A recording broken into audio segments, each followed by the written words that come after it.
What up, Pump Fake Pod? Good to be back. Good to be back on the Pump Fake Pod after missing last night. Fins up! Hell yeah. Trevor, thunderous roar and a fire night for you, I believe. How's it going? Very well. Pretty damn good night. I will gladly take it. It's not over yet. I did end up playing Eastern Washington just because, but Oklahoma State was there to end it. I took my eyes off the game for a second. It looks like they are up 11, 6.5 left. So gladly take that. So finish strong, and then Eastern Washington. Let's finish out. But yeah, absolutely monstrous day, fire day. Needed it. Very happy. Finally. Yeah, fire ass day from you. Good stuff. Good day for me too. So far, I'm sitting at 13-8, or 11-8. But we have UTRGV +8. They're hanging tough with McNeese, going down to the wire, and then I have Oklahoma State as well plus the 1.5. So that could propel us to 13-8 there. And we'll battle. I have Idaho plus 1.5. Maybe with your Eastern Washington money line, we could meet in the middle somewhere, but I'll still be battling because I'm rooting for this Idaho team. I love their story, and I want to see them make a run to the dance. They deserve it. I know their program does for sure. But yeah, fire night. So yeah, tracking 13-8 with one bet left. So let's freaking go. And even if these somehow miraculously lose, like Oklahoma State blows the 12-point lead with 4 to go, it can happen, but it can be done. It's okay. It's still a night in the green for me, regardless how the rest of the games end up. But yeah, 13-8 would be great. It's been a hot start to March. I'll be sitting at almost just shy of 10 units on the month of March so far, and that will get me past the 75 unit mark as well. I can't believe it, man. Pride sucks. I don't like being prideful as much as it doesn't sound like it. But I mean, I'm gonna flex my winnings this year. I'm sorry. Like it's been a miraculous run. I'm very humbled by it, and it's tough to show humility when you're up 75 units. But just really appreciate it, and it's been such a fire ass season. Yeah, it's certainly one for the books. You broke the record last year, and then you rebroke it again this year. So props to you. I'll take third place for best record. But yeah, hell of a year. Coming close to an end, unfortunately for you, but plenty of games left to make some coin. Yeah, absolutely. Oh yeah, let's go. Roll them if you got them. Absolutely. Yeah. Fire night, and then it's been a fire few days. Moneyline Mac from TCE. He stayed at the crib the last couple days, and the last 3 days we went to the Horizon League tournament. Got to sit courtside for 3 games. Was so fun. Tonight's game especially was great. I did not get it on the sheet, but I was live betting the shit out of Wright State at that game. I had a lot of cheddar on it. A couple people were sending me pictures because I was getting fired up. I was like doing this. They could see me on the back of me at least, clapping and getting pumped up. But yeah, that's what happens when you have 6 live bets on Wright State to win the second half. So it was a fire one. Just a fire week overall. And shout out the Horizon tournament, man. They did a great job hosting this year. Did a great job setting the tournament up. Wright State had about 70% of the fans there. They packed the house. They brought kids in. Detroit really only had one section over the last 2 days, but Wright State dominated the fan section over the last couple days and brought it home. And shout out Clint Sargent, year 3, get it done. Gritty win. Up and down game. Detroit, man, they're going to grind you out in the game of attrition and make it a war. But their offense is going to keep up, and Wright State got physical that last 5 minutes. Unbelievable game that Horizon League game was. Yeah. Up 12. Detroit gotta close that out. They don't, but thank God they cover. They at least They covered the 3.5 due to a missed free throw at the end there. Yeah. So in the final few seconds. Yeah. So shout out Detroit. Hell of a season. Vast improvement from last year. And now now you maybe go to another tournament, CBI or something. Who knows? NIT with this team. So good year. See what's next, and then on to next year. Yeah. Yeah. And shout out Virgil in the chat making me money on lacrosse. So make sure to go to the comments. Always post your comments on the page. We always accept that. We welcome you to post your comments. If you want to post some plays, give some picks out, make it a community in the comment section, not only in the live chat as well. But yeah, let's get into it real quick about the recaps here today, because it started with Arizona State dominating Baylor. That game ended up, I believe, soaring over. I like the under with you guys. I took the first half. That was brutal because it was looking like it was going to be on pace, but unders always die. But I did have Arizona State plus 4.5. No problem at all there. I figured they'd get up for Hurley somehow, and this Baylor team just felt like they were going to quit. But yeah, Arizona State, Bobby Hurley saying, hey, I know it's a reputable source, but I haven't heard anything about my job, so I'm going to keep coaching as long as I can. As long as they tell me to coach, I'll be the coach of Arizona State. Awesome press conference and awesome win by Bobby Hurley there. Yeah. I was going to be on Baylor last night, and then after Kerm show, I somehow missed Toast mentioned it, but I missed it. But yeah, for the Hurley firing. So I wasn't sure if he'd coach it out or if he was gone, but I played Arizona State on that. I mean, it got up to 4.5. I bought back and played that there. And it came through, kind of led wire to wire. They kind of dominated Baylor for the most part today, pretty well. So shout out them. Good win. Now you got a real test tomorrow against Arizona State. We'll find out. Yeah, no. Yeah, big test. Not the best opponent for sure, especially in that conference. And then let's talk about Pitt Stanford. Absolute giving. This is March, man. A 2 p.m. game comes down to a buzzer beater where Pitt was up big, and Stanford dominated the second half. And then some last-minute heroics, last-second heroics, I should say, because Stanford drives down, guard goes coast to coast, drives the lane pretty easily, gets a quick bucket for Stanford. And then it wasn't enough. Then Pittsburgh was all discombobulated, but then a putback layup off the rebound, a quick tip in. It's absolutely busted Stanford because then on the inbound, they got swatted and the clock went to zero after the review. So unfortunate for Stanford, a bubble team, but very good for the Indiana Hoosiers that are on the bubble. So, because the bubble is basically non-existent and not very good this year.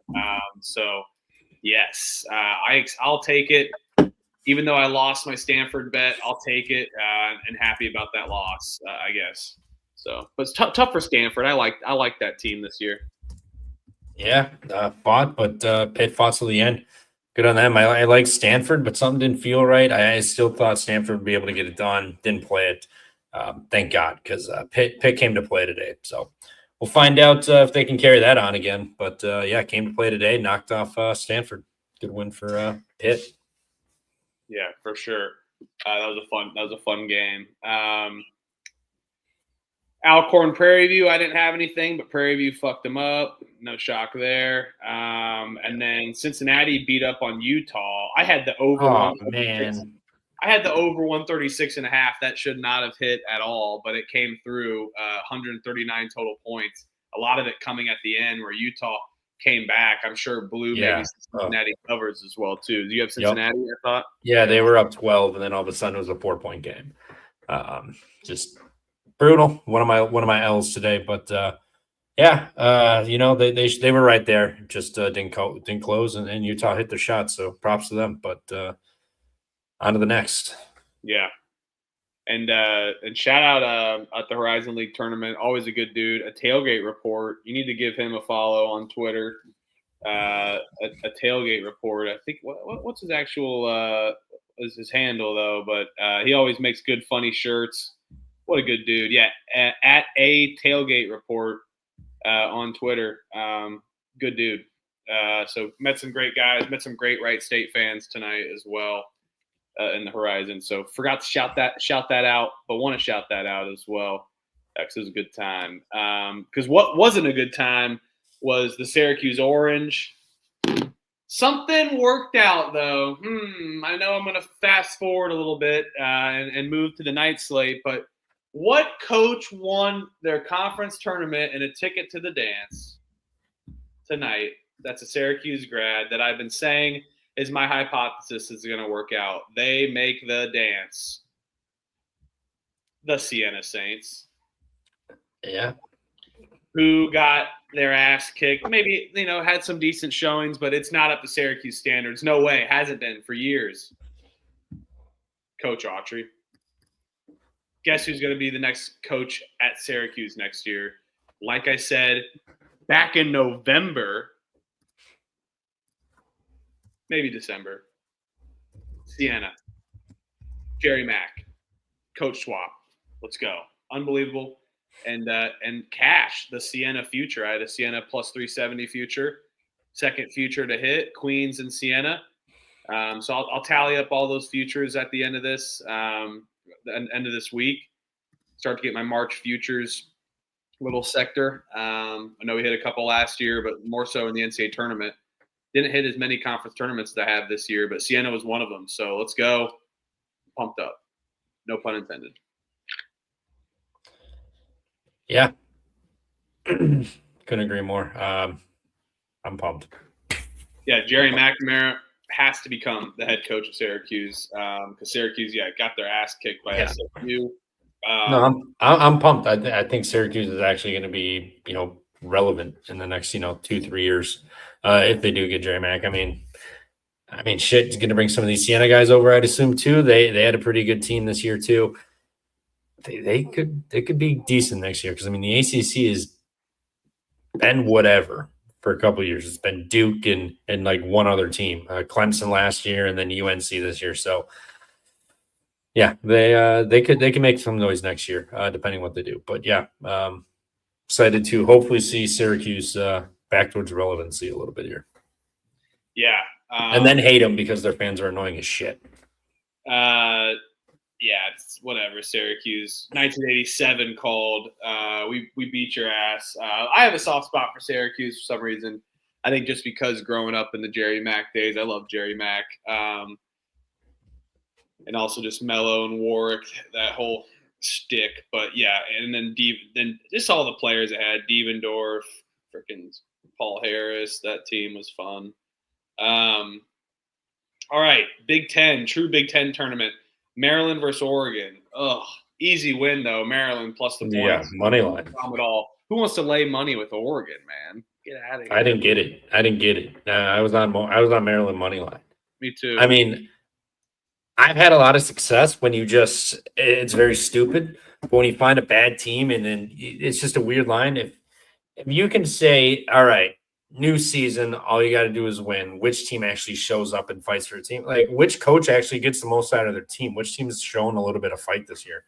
Oregon hasn't. They won a few games, but they also blew an 18-point lead at home and then, miracle to win. And then they were going to go and lay points to Maryland on a neutral. Like, no, like they're not a good team. They weren't good at all this year. Injuries derailed them. They were not interested. Maryland actually showed some fight, especially as of late. Especially that Illinois game. So coming in here, I think they had some faith and belief in themselves, and look at what happened. They belt to ass that game, beat the shit out of Oregon. So there's a little bit of a value, I think, to just wiping the slate clean, starting 0-0. Which team actually do you think has some fight in them and cares to play? It's pretty clear some teams do and don't. Absolutely. And then we'll go to the American East here. UMBC. Easy. They beat them 3 times this year by fucking 22 plus. -8? What the fuck was this line? I took UMBC's team total over. No sweat at all. They scored 91. It was 76.5. Shit out of them from the jump. Yeah, great call there. Final home game against a team you busted their face in twice this year. Oh, they were going to run it up and enjoy it on national TV? Fuck yeah. Fuck, should have nuked it.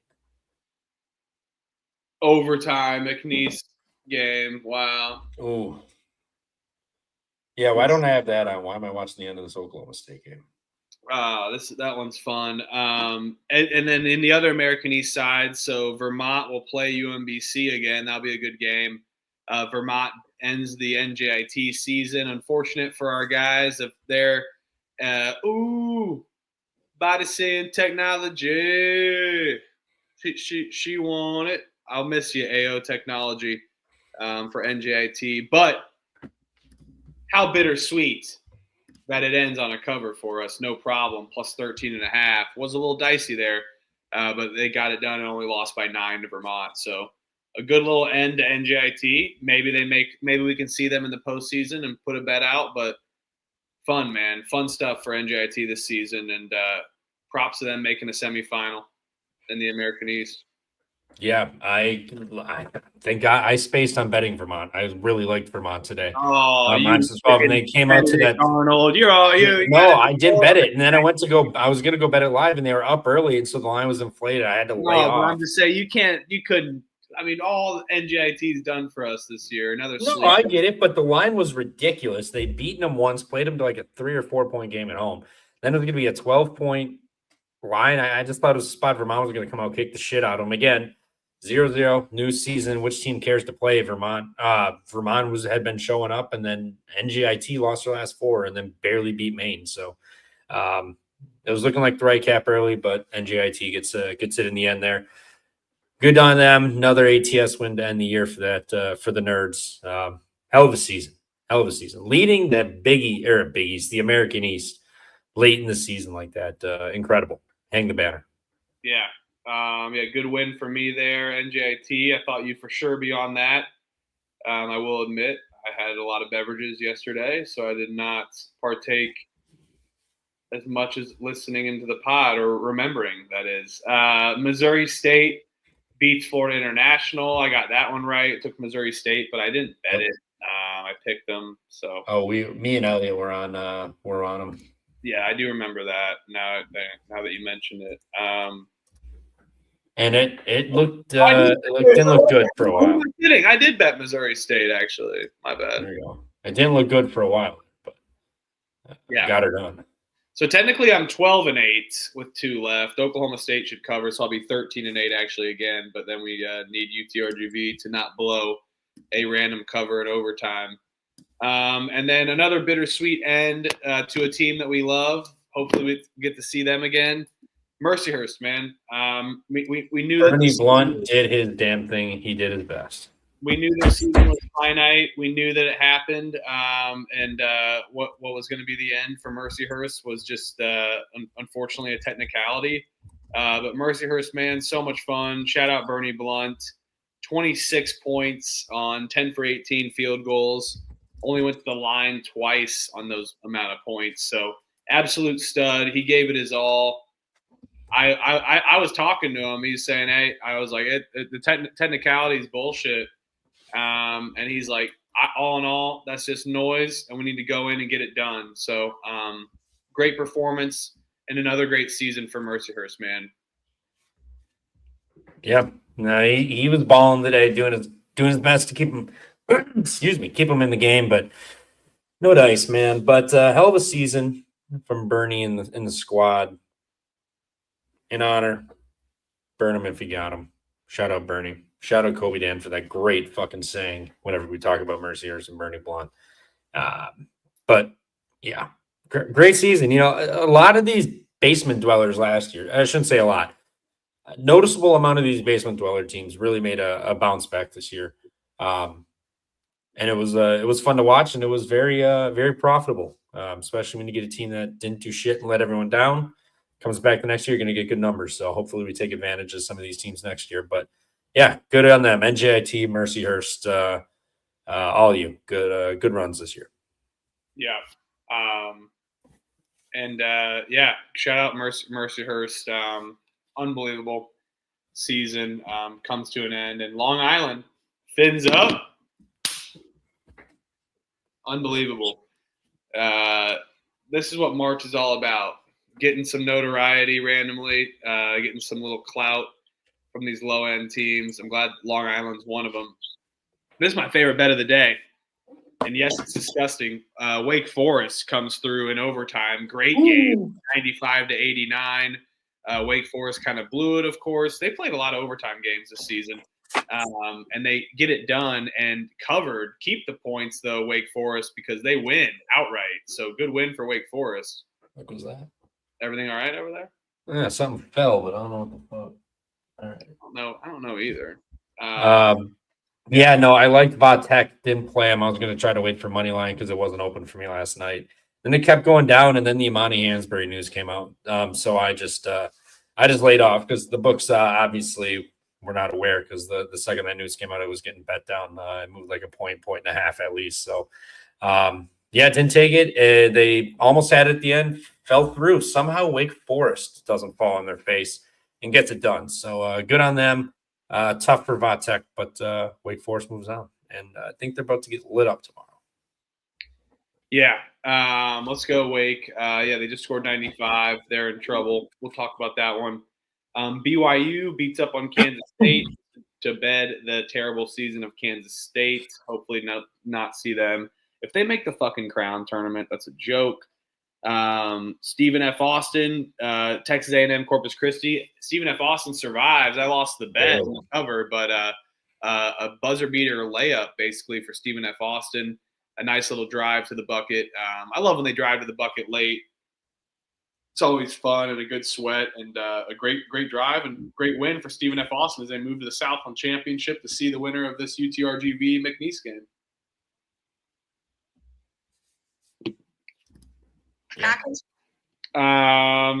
And then Hofstra punches the ticket against in the CAA. Shout out Speedy Claxton.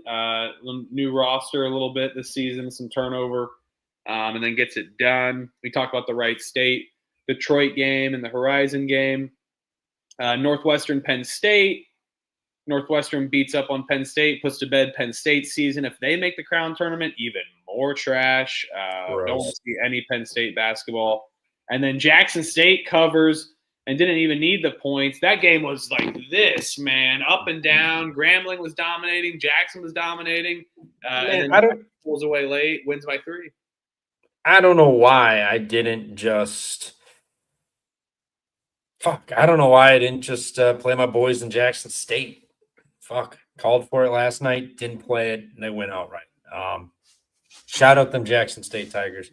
I got mixed up in the preseason. I thought we were picking conference tournament winners, not regular season. So in my head, I'm still alive to have that correct winner. Hey, I think it counts either way. I think that's my thought is, you know what? Standings finishes that. I mean, you really can't pick a conference tournament bracket like that. I mean, you can, but anywho, we talked about Siena. Good win there, and the hypothesis coming true. New Mexico State versus Jacksonville State. New Mexico State gets it done, knocks off Jacksonville State. Did not bet that one. Too much volatility.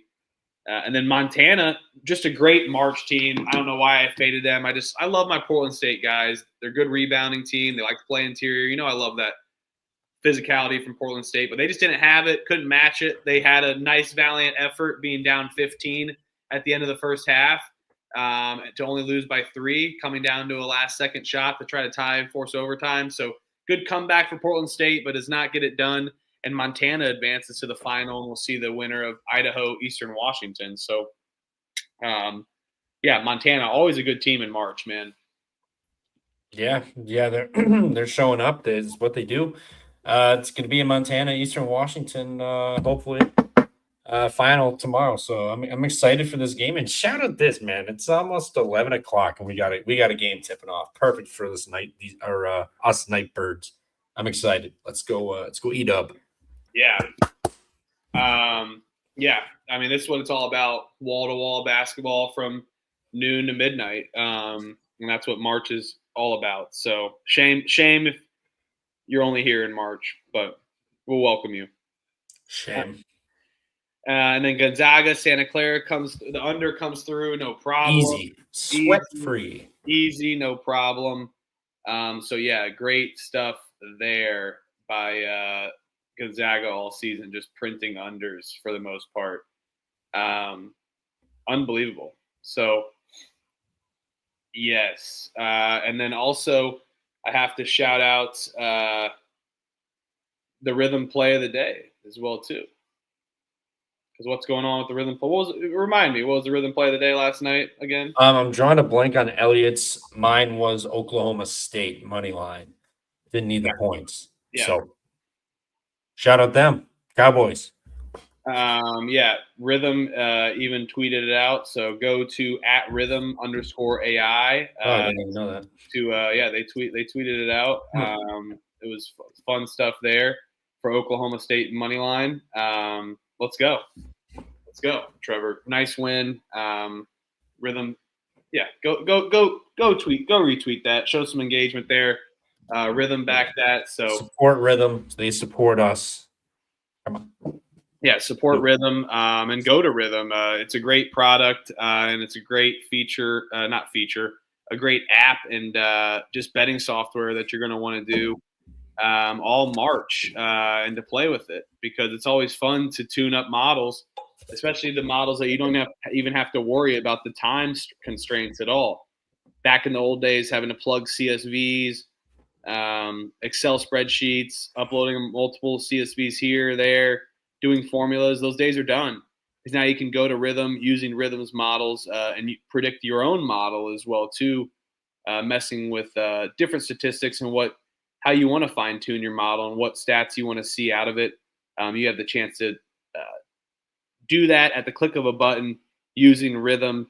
And make sure to go to Rhythm and tune up the model now for bracket generators because the bracket will be released on Sunday for Selection Sunday. So, yes, if you tune up a model now, I did a couple of those fun. And then on Sunday when the bracket's made, it will make the model work for that bracket after running a tons of simulations and strategy, whatever they do. And the model being awesome, way above my head. And when I was doing that, I was still doing it at a snail's pace. Rhythm makes it so accessible. I can do it from anywhere. Click of a button, go to your phone, rhythm.ai. Promo code PFP25 for 25% off your first month. Trevor, shout out Rhythm and shout out your Rhythm play of the day. Good stuff, man. Yep, Oklahoma State comes home, money line. Didn't need the points, but there was some meat on that bone with a +2 out there last night. So shout out Cowboys, shout out Rhythm, sweat-free winner. What you get with Rhythm. I mean, 25% off your first month. You're gonna make your money back pretty quick, and you're gonna notice it. So shout out Rhythm. And last year there weren't many upsets. It was pretty chalky for the most part. They had their bracket generators finishing in the top 99 percentile on ESPN. So it's the real deal. I mean, you don't have to follow it along. You can adjust it if you really want to trust your gut. Always trust your gut. But the data, the numbers are all backed up here. It cooked last year. I'm going to fire in a bracket where I'm just going to let Rhythm cook it. I'm going to do one where I cook. And we'll see what happens. My guess is I get my ass beat. I always do in March Madness. So having Rhythm with the bracket generator is going to really help me out this year. Don't tell anybody, but AI will be helping me out in a couple of my brackets this year. So shout out Rhythm and shout out the bracket generator, and it's also a perfect time for that parlay optimizer too. Moneyline parlay days. Stretch it out throughout the day, and Rhythm will get you covered, man. They'll have you covered. The safest bets, best bets, and to throw in your moneyline parlays. So Rhythm's got it all covered for you, all in one spot, one-stop shop. Yeah, go to Rhythm. You can use it on your laptop, your computer. Use your phone. Go on the App Store. Like I said, so easy. Click of a button. And you heard Trevor's stats there for the March Madness bracket generators. So, and they've helped us out. It was a fire-ass day and help us out for how fire everyone was on the pod. I know I wasn't on the pod last night, but I always put my picks in for the most part. I announce and I don't. But only a couple of days this season I've missed any games or putting picks on the sheet. I did not miss this morning. Got my picks in right away, and it was a fire one. Like I said, it's sitting at about to be 14-8 now, 13-8. Trevor 11-4 on the day. So Yeah, you guys do the math. That's 24-12 on the day, 25-12. Fire stuff there from these two fellas here, and Rhythm's been a big help from us, helping us out as well. So, yeah, go to Rhythm, go print some money, everyone. Yep. But that's pretty much it for the night slate. We just announced the Oklahoma State win. UTRGV, McNeese in an absolute battle right now. It could be double overtime potentially. It's criminal this game's not on. I mean, what the hell are we doing? It's got to be What's on Flow or ESPN Plus? It's ESPN Plus, but it's like they could do better than that for a Southland semi. Like, come on, guys. Yeah. Anywho. And yeah, Idaho, Eastern Washington has now kicked off for the final game of the night. So one game remaining, up 75 units on the season, and we're going to attack hard tomorrow because we got 35 games tomorrow on the slate. And Trevor? We got games from like 11:30 in the morning all the way till 11:30 at night tipping off, which means pretty much basketball for 14 hours tomorrow. Let's frickin' go, dude. Let's frickin' go. This is the best time of the year. A10, they always love that 11:30 start in the A10 championship for some reason. They do, but more power to them, I guess. More power to them. Yeah, I'll take it. No shit. Yeah, and in respect to them, in respect to the USA Network, you get to watch Psych after that as well. Always a good one. Burn Notice or whatever the hell is on USA these days. I don't even know. But yes, always fun. Yeah, and always fun tomorrow because we have so many games to discuss. And a lot of these teams may be their last. Some of them going to go overseas. Some of them going to go to Enterprise Car Salesman office. So they're playing for their lives. It was very cool to see the Horizon League, the games up front. I got to see the team celebrate, go on the court for the celebration. Good guys on Wright State. I'll be rooting for that team, man. Their camaraderie is great. And sometimes these random teams who's been good all season and their favorites dominate. But a lot of times the random teams step it up, even bad teams, that is. And these two teams are pretty bad. For the A10 here, St. Bonaventure laying 5.5 against LaSalle. Over-under is 145.5. I see 144 available. LaSalle is terrible, dude. I'm sorry. I know this is March. I was just saying random things can happen, but I think LaSalle is really going to struggle against St. Bonaventure here. And, they're laying this many points for a reason. I know 2 to 3 possessions isn't the most enticing with the St. Bonaventure team that's really struggled at times, but LaSalle is awful. Yes, they lost to LaSalle once by 4 long ago, but I think the line a little bit telling here. St. Bonaventure going to really step it up on the rebound front from LaSalle. I don't think they're going to have an answer rebounding-wise, and LaSalle's defense going to be exposed where Bonaventure is going to be able to shoot a lot of threes and get some extra chance opportunities on those rebounds. So I like St. Bonaventure's team total over, and I like St. Bonaventure minus 5.5. I just won't go with the over-under due to the pace, so I will lay it with St. Bonaventure minus 5.5 to start the day.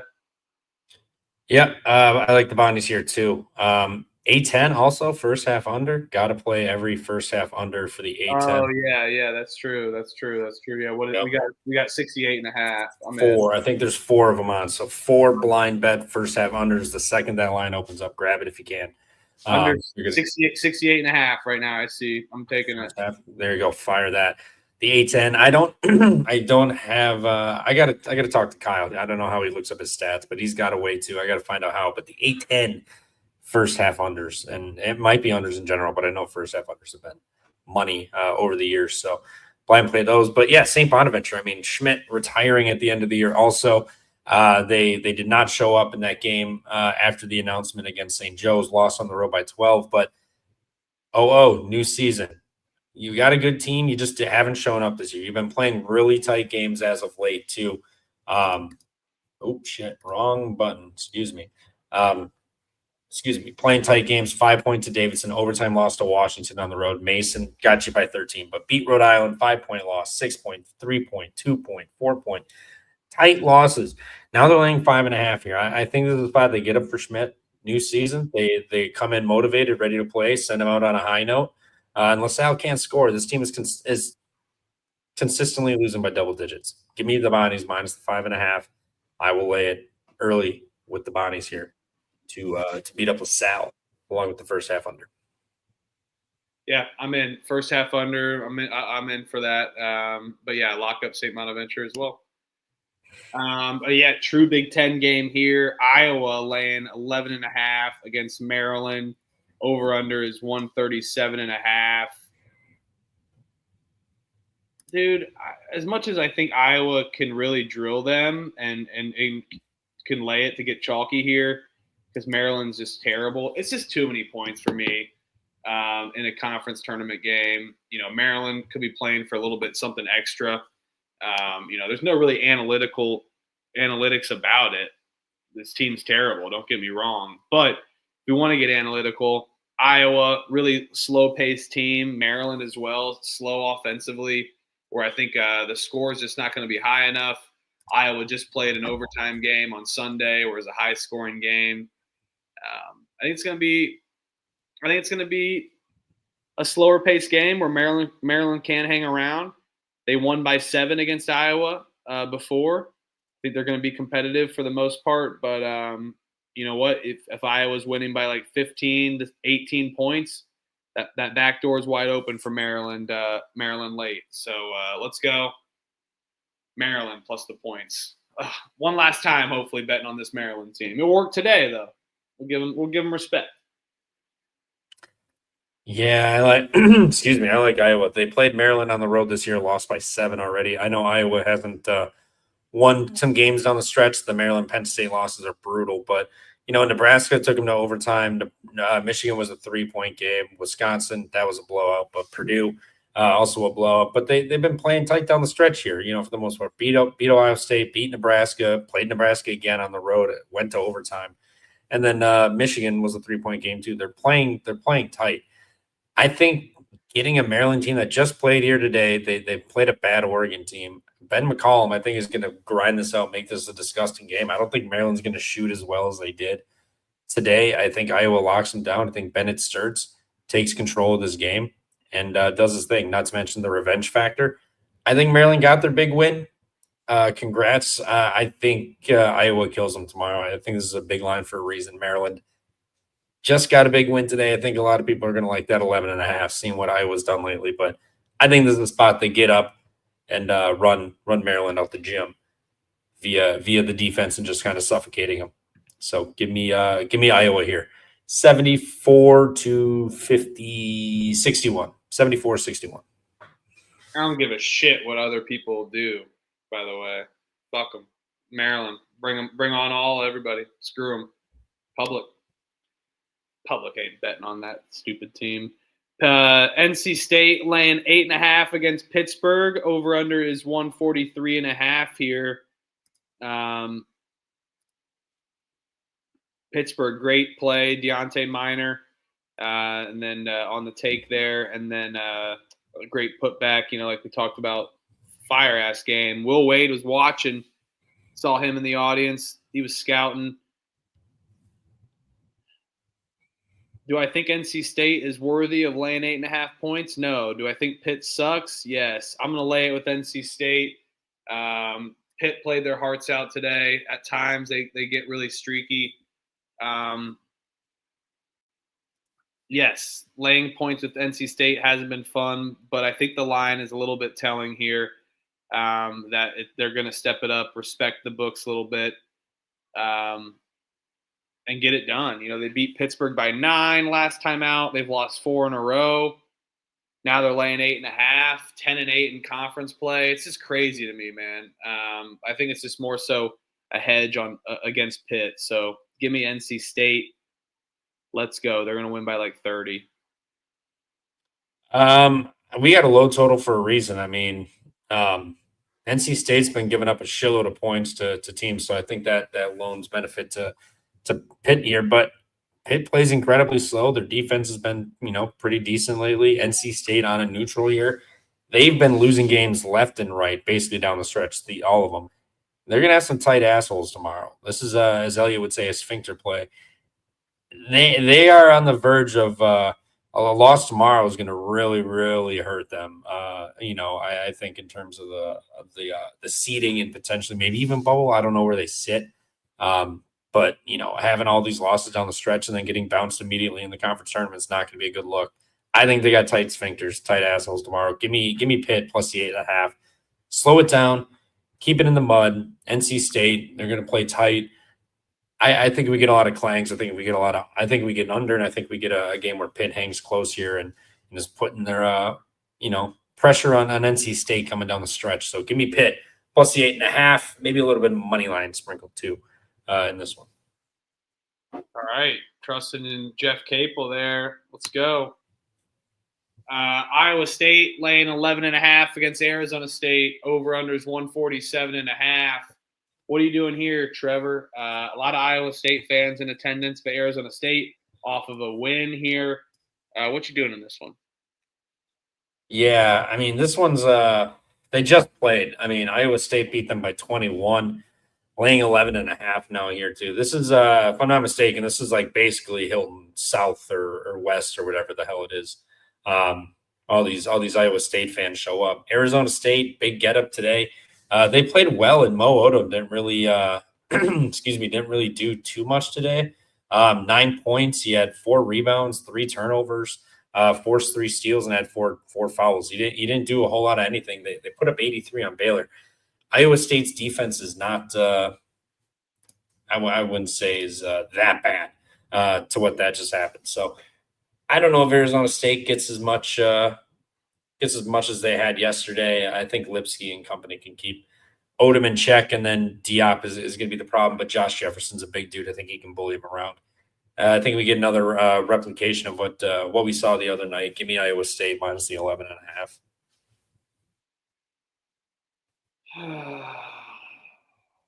Yeah, I don't know. Something about I don't want to fade Iowa State, especially against this bad Arizona State team, but something about it.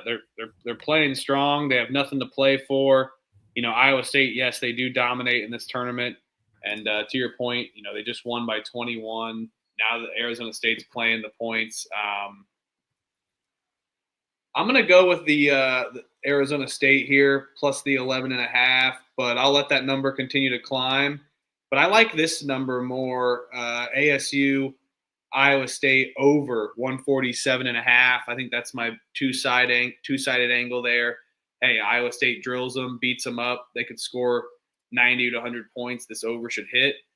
And then if Arizona State plays tough and keeps it close, then the over should hit as well. So I'm going to go with the over 147.5. Let's go Iowa State. Run the pace, shoot efficiently, and Arizona State step it up, play hard. Got nothing to lose. Going for your coach one last time. So, yeah, over 147.5. Shout out my guy, Mac. Let's freaking go, dude. And my dog barked, so I'll bet Arizona State, and I'm going to have to get him real quick if you want to take the next slide as we move along this Wednesday champ week as we're still on the 12:30 slot. And this one's 12:30 Eastern. Kentucky laying 7.5 against LSU. What are you doing in this one? Yeah, you're going, so I want to ask you also, Chat, you remember what happened last time these two played, huh? Down in the Bayou, the Leitner 2.0 shot from Kentucky to win this game. They should have lost this game. LSU got robbed. Well, tough to say robbed. It was a hell of a play and made the shot, but LSU lost that game. They haven't done really much of anything this year. They've been bad. Like, it is what it is. Nobody's denying that, but they've been playing, some feisty basketball down the stretch here at times. I mean, Alabama had them on the ropes. Texas, they had close. Tennessee was close, lost by 10, but it was a close game. And then A&M, triple overtime game. So they're playing tough. Oklahoma, Auburn blew them out. one home, one road. But Kentucky, already seen them. They should have beaten them. Kentucky, another tight asshole play here. I mean, if they're going to get bounced immediately to LSU, that really hurts their what do you call it, resume here. I think LSU keeps this close. I think LSU is live on the money line. They've got nothing to lose. There's no way they get into the tournament unless they win. So I think they know that's not happening. I think they're going to play loose. I think they're going to play free. I think they're playing to get revenge on Kentucky and end Kentucky season, ruin it. So I like LSU here. I like the money line plus the 7.5 and LSU plus 7.5. Oh yeah, Kentucky will fight for sure, but I mean they haven't been great this year, especially on the road. I mean on the road they beat South Carolina by 9, beat Arkansas by 8. That was a good win there, and then beat Tennessee. But other than that, LSU was the 1-point win. They lost to Auburn, lost to Florida, lost to A&M, got by South Carolina, lost at Alabama, lost all their neutrals. Sorry, they beat St. John's, but other than that, lost to Gonzaga, lost to Michigan State. I know those teams are far better, but away from home, they haven't been playing as well. So pressure, not as good on the road. I'll take LSU. Little money line sprinkle. Prairie View is playing Bethune. And I'm going to guess Doc ain't playing. Wait, he can't because he was ruled ineligible. So that was a fun little 6-game stretch we had from the Doc.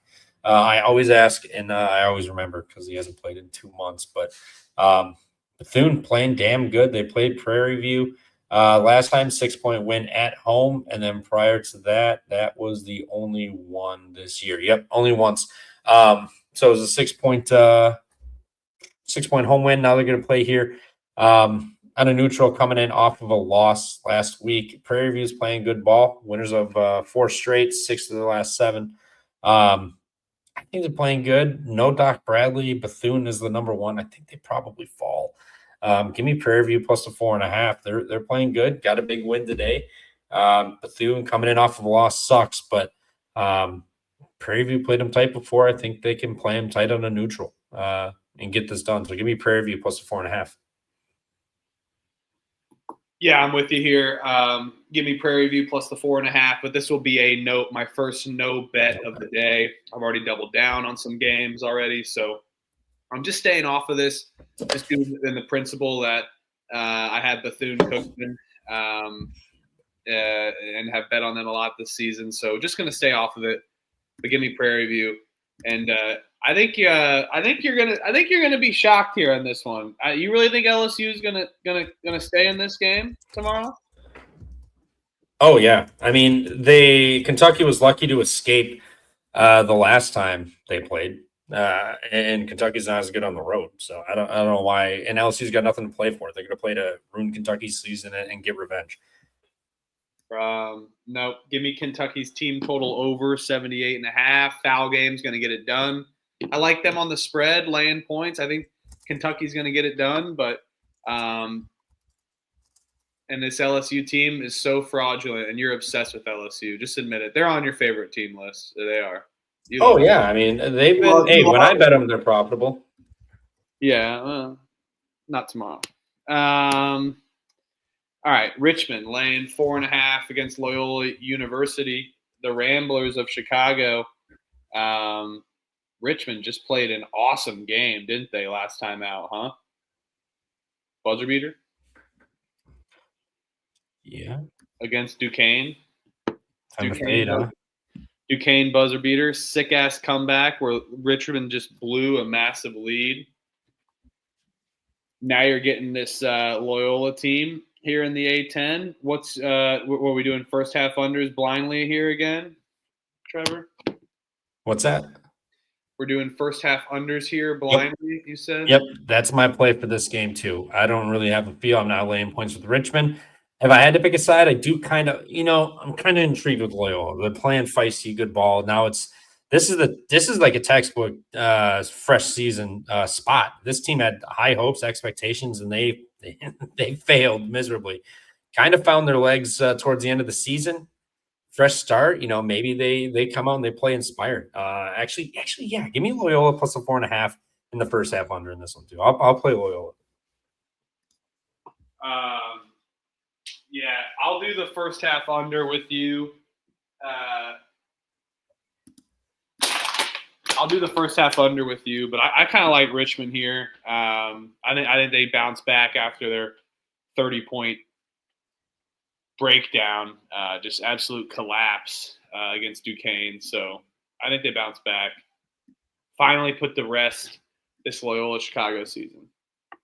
Got to fade them one last time. Yeah, they've been playing better, but being better from how they were, nothing impressive. SMU, this line's not right. SMU is laying points? No way. No. Oh shit! Nope, I did not. My bad. I skipped the. Louisville's laying 6.5.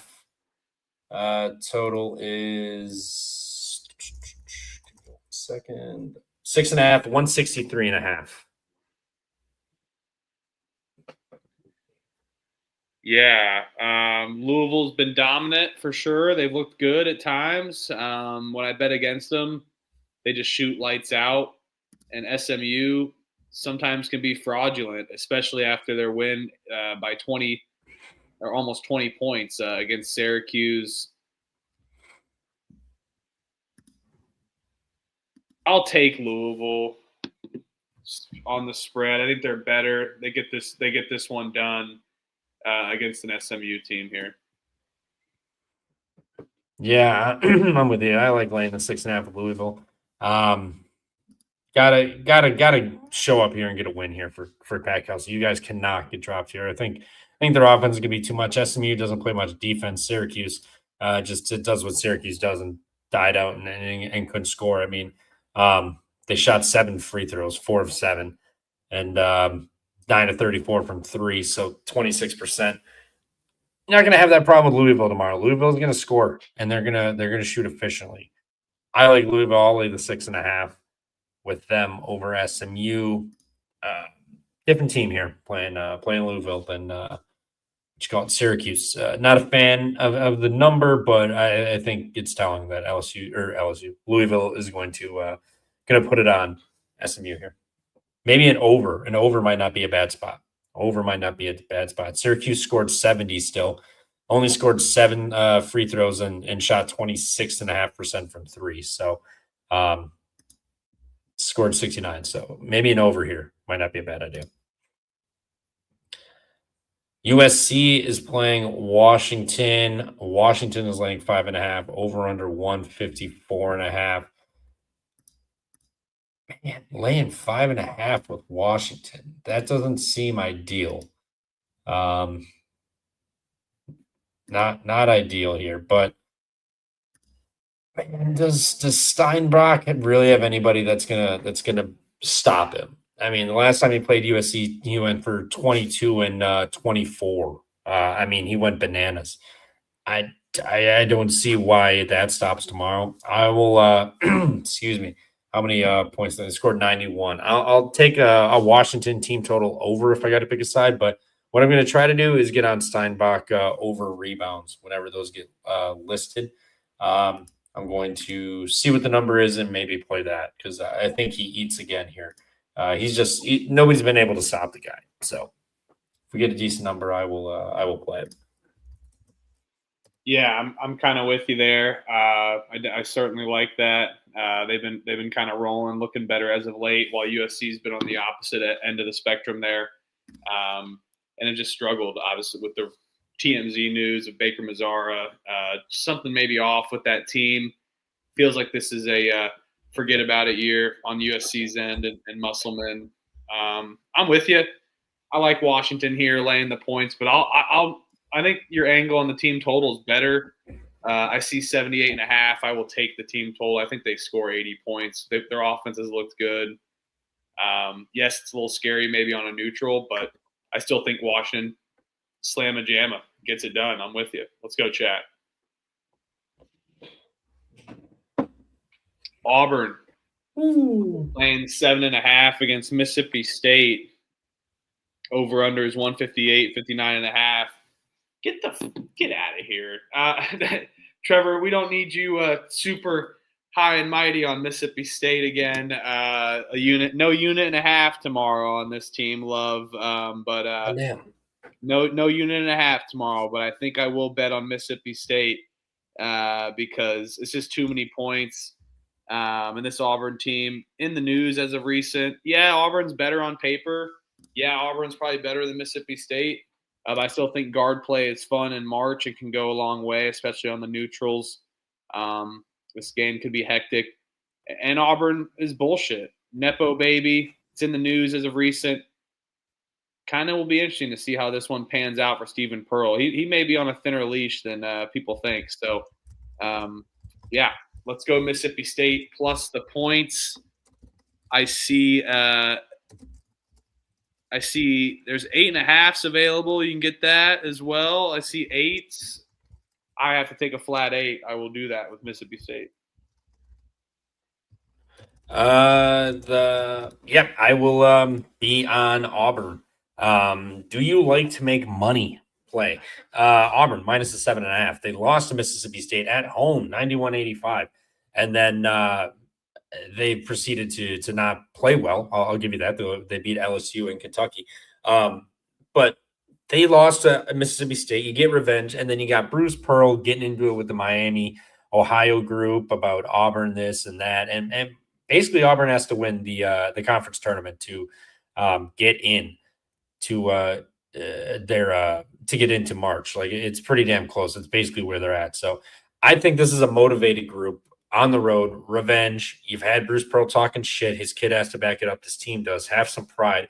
And Mississippi State, we know if Josh Hubbard isn't going, this team's not doing nothing.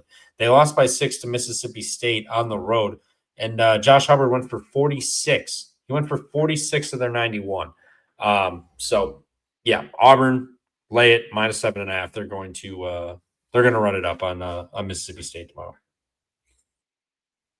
You love the Nepo baby tomorrow. I've faded them all year. No, I know. I'm just teasing you. This is a smash spot. Total smash spot here. And are you watching this UTRGV McNeese game, dude? You got to get. You're not watching ESPN Plus? Is it on ESPN Plus? Yeah, 3 overtimes right now. Third overtime. God, what? I thought you said it was on Flow. I asked earlier, and you said you wish you could watch it. Well, no, I'm saying I wish. No, I didn't say that. I said I wish other people, like, they need to be flexing this game. It should be accessible more. Oh, not on ESPN Plus. I mean, triple OT, unbelievable. Woof. Okay, yeah. Mississippi State, double it up. Cincinnati laying 3.5 against UCF. Over under is 151.5. This line is shot down to 147.5. The line is 2.5 here. Trevor, what are you doing in this one? UCF, good season, for sure, but has struggled down the road, losing their last 3 games. Cincinnati, on the other end, has been hot. Definitely a step up after their bad start. And Wes Miller's got these guys rocking. You laying the points with Cincinnati, or are you going with UCF here, or another bet? Man, this is down. I see a 2.5 on this. This Cincinnati team should have beat Utah today, convincingly. They did not. Last time they played UCF, they won by 20 at home. UCF lost 3 straight here, coming down into the tournament. I kind of think UCF can hang here, but whenever they've played physical defensive teams, they've struggled this year. Arizona, Iowa State, they lost by 30 and lost by they lost to Arizona by 7 at home. And then lost by Houston by 25, Cincinnati by 20. They lost to West Virginia by 7 or 8. I can't do it, 7 or 8. And then Baylor got them, and then West Virginia got them by 15 again. They beat TCU, Utah, BYU, 2 like non-physical teams. I'll take Cincinnati laying it. I think they beat them up again. The physicality is too much for UCF. Give me the Bearcats tomorrow. I'm with you, but I'm going to go in a different angle here. I'm going to take Cincinnati and UCF under 148.5. Took it on FanDuel. I think the under is controlled here. I think Cincinnati controls the tempo. And you said it, not me. UCF really struggles with teams physically, especially around the perimeter. I think UCF's going to run into a stone wall. If I saw a little higher of a total, maybe actually around these in the 150s, I'd favor UCF. But since it's around the 140 with how fast UCF can go, I think this just kind of favors Cincinnati. So I'm with you, but I'm going to go with the under 148 there. Yeah, I just fired in on -2.5. Nice, yeah, down to 2.5. I saw. UNLV, shout out UNLV in the chat. Always good listener, good homie. Laying 4.5 against Wyoming. Over/unders 154.5. Can I interest you in a gross play here? If it's what I think you're going to say, it's not gross. You're not going to say it. You're not going to say it. UNLV, lay it against Wyoming. I think this Wyoming team is very fugazi. They've won 4 out of their last 5. They've been strong. Maybe UNLV can be fugazi, but they've looked good at times, especially late down the stretch. Offensively, they're a juggernaut, and I just don't think Wyoming can hang as much offensively, especially with how they performed as of late. 2 80-point games in a row. Yeah, this may be total LA fitness ball here, so I do like the over. I think UNLV controls it, and we see a shitter of an offensive game from Wyoming here. So I will lay it with UNLV in Las Vegas. Yeah, they're not as good, but this isn't a true home game. Give me UNLV. Wyoming's fugazi, offensively going to struggle and regress for how they performed in this last stretch. 5 of their last 6 games they've won, but 3 of those games, Fresno State, Air Force, and San Jose State, and the Nevada, which is probably an evenly matched team. So not as impressive in my book. Yes, winning games is important, but UNLV's been winning just as much and beating top teams in the Mountain West. Let's go UNLV. They're going to get this one done. Yeah, Wyoming away from home, I have not been a big fan of, but end of the season, this team's playing completely different. They beat Grand Canyon on the road. They beat San Jose State on the road, lost to Boise State on the road, but got wins over Nevada in there too. I mean, they've beaten some teams, on the road too. This UNLV team, they've had their spots. They get up, but they also suck on the road. Their last win, February 21st, Air Force. They beat Boise in overtime on the road. And then in Utah State. But other than that, their road games, our losses are just shit teams. I'll take Wyoming plus the 3.5. Circle. No bet right now. But I like Sundance Wicks. I like this Wyoming team. If you do like UNLV, it is in the back of my mind. But Wyoming did beat them by like 32 earlier in the year. So keep that in the back of your mind. Maybe a little bit of revenge on the mind for UNLV also. Yeah, UNLV minus 3.5. I'm going to battle you there. Providence, Butler, Big East tournament kicking off here. This game sucks. Over/unders 162.5. Sometimes these early conference games, yes, this is great. I love it all. But sometimes these early conference games, man, they are just between the 2 shittiest teams for every. There's going to be no defense here. I will go the over in this game, but no bet for me. Who knows what happens on the neutral here. And I just don't like these 2 teams, as you can tell. And betting on them is such a volatile thing to do. So, yeah, completely banned, agreed. Over 162.5, no defense, no bet for me. These 2 teams have played twice this year. They've played a total of 4 overtimes in 2 games, double overtime each time. Now they're going to meet in the tournament here. This is going to be a tight game. Those first ones, 100 or 223 points, double overtime, and then the second one, 184. There's about 150 something before the overtime, so it would have went under this number. I still just no defense. I don't know if I really trust Providence. at all. They did beat Butler earlier, so Butler maybe a little bit of motivation. I'll take Butler, no bet in this one. Thad Mott is. Oh no, I'll bet Butler. Thad Mott is retiring. Get up game. Win him one on the way out. Give me Butler. I'll bet this. I'm betting the Butler game. Let's do it. Let's do it. This is going to end horribly. Hell's frozen over. I will be staying off of it for sure now, for sure. Probably staying. Oh, here we go. Butler. Oh my God. It is in.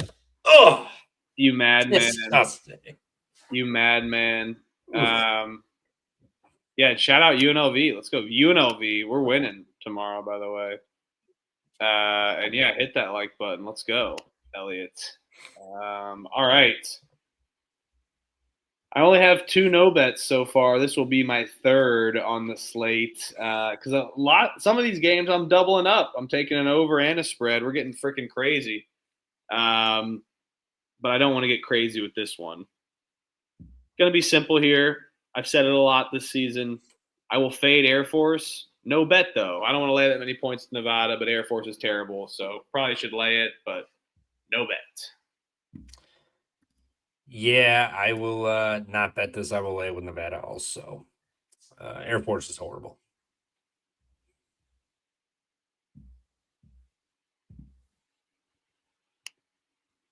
All right, Morgan State laying 3.5 against Delaware State. Over under is 143.5. What the hell? I expected this to be a little higher. Books just are not respecting Morgan State, in my opinion, this season. Morgan State, a fun team, likes to run, can get you out in the transition a little bit, and run with anybody. And I don't think Delaware State's going to have any chance to run with that. I will take Morgan State here. They're going to get it done, and they're going to be a dangerous team. First 4 team, Morgan State. Let's go. Got to win the quarterfinals to get there, though. It's going to start tomorrow against a bad Delaware State team. Let's go, Morgan. Yeah, I'm with you. Morgan State lay it. No bet for me. Oh, come on. Bet it with this. Elliot and I love it. Elliot loves it in the chat. I can see. I love Morgan. Come on. Liberty laying 5.5 against Missouri State. Over under is 144.5. God, what the hell is up with Liberty, man? I don't know. They've had it locked up, so maybe they've just been going through the motions, not really giving a shit. That's completely possible, which I kind of think might be happening. Yeah, and they're not physical defensively. There's some issues. This game last time they played back in early February, it was a 3-point game.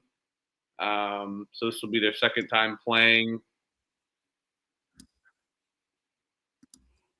This will be my 4th no bet of the day. I will take Liberty minus the points, but I've done that 2 times in a row, 3 times in a row, and it has not worked out. Yeah, it probably will, maybe the first game here, but I'm not going to put my money on to find out again. Don't want to be burned, so I'll take Liberty minus 5.5. They find a way to finally cover, but no bets. 4th no bets.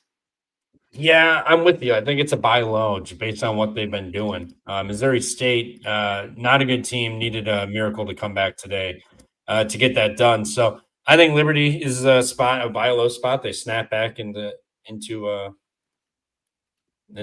form and route Missouri State. So give me Liberty with it.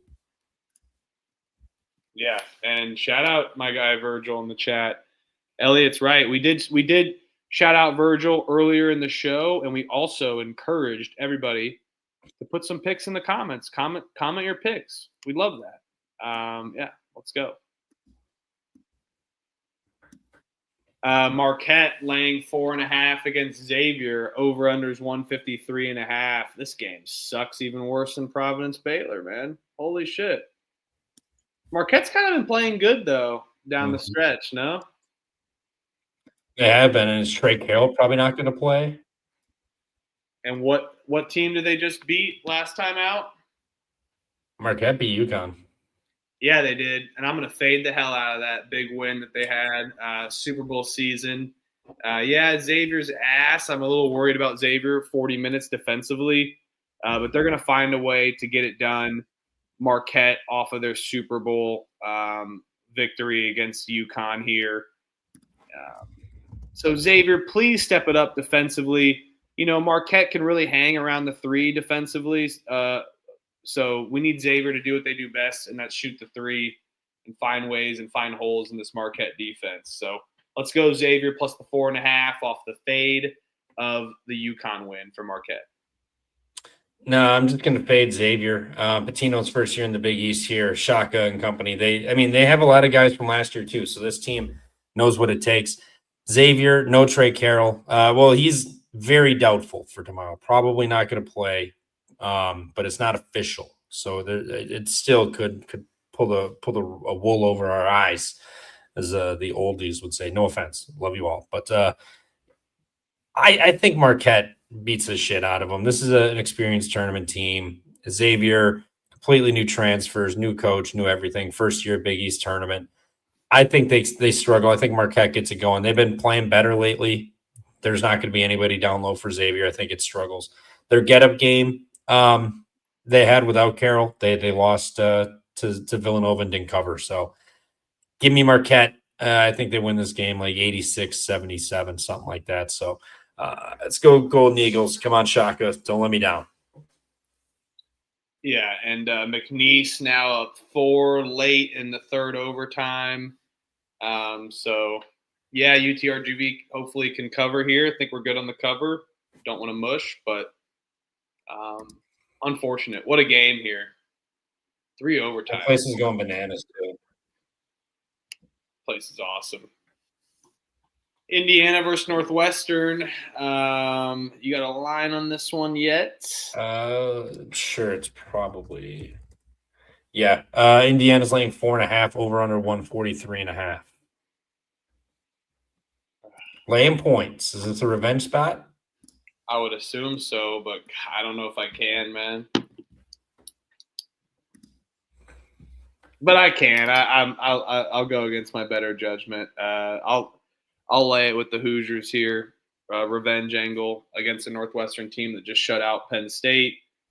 Martinelli really kept them in that game.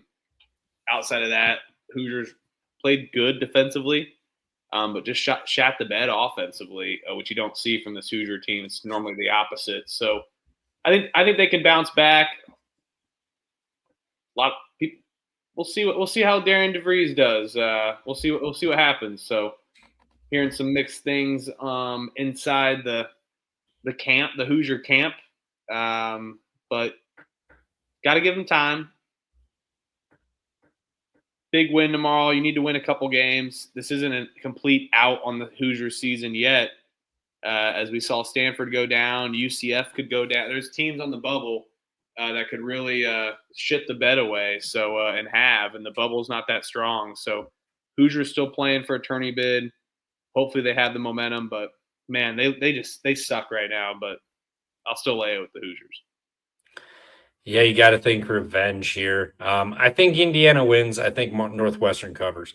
Another player prop I'll probably find myself on. Martinelli over points. First time they played, only shot three threes attempts and then only 4 free throws. He went for 28. Dominated the inside.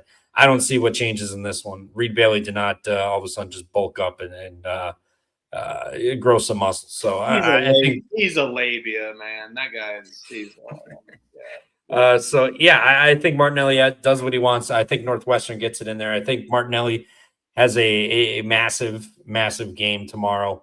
Does his damnedest to keep Northwestern in, but I think just not enough. I think they lose by 2 or 3 late, heartbreaking fashion. Indiana wins, moves on, but Northwestern gets the cover. So give me Northwestern. But I will first look to play Martinelli over points. I think he's going for 25 plus tomorrow. Nobody's going to stop him inside. If you can get PRA, don't hate it. He's got to rebound the ball, but he only had 5 boards the last time. So dominated inside scoring, rebounding. Not so much his forte, but I don't think much is going to change this game. Yeah, I mean, I don't blame him. He's their whole offense. And then shout out to McNeese State, punches their ticket. No, not punches their ticket to the dance. Punches their ticket to the Southland Championship game against Stephen F. Austin. That's going to be a fire game. And UTRGV, great season, and they do cover. So I moved to 14-8 on the day. I need Idaho plus 1.5 to make it 15-8. So yeah, let's freaking go. I'm pumped up. Yeah, if another one, that Jake West kid, he shot 6 free throws, 5 threes, and then 4 inside. He went for 16. Oh yeah. He made 4 of his 9 shots and then 5 of 6 at the line. So maybe if they shut down Martinelli, he has a game. Maybe he has a low point total. But yeah, kind of like props in this game. For some reason, the props are speaking to me for this one.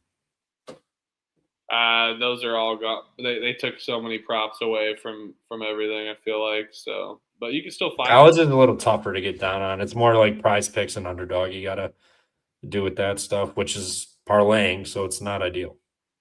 Well, yeah, and since all that gambling shit, they really sat down on it. Oh, yeah, good point. They have it more for like these games. You're not going to get like an A-10 team like player prop and shit anymore.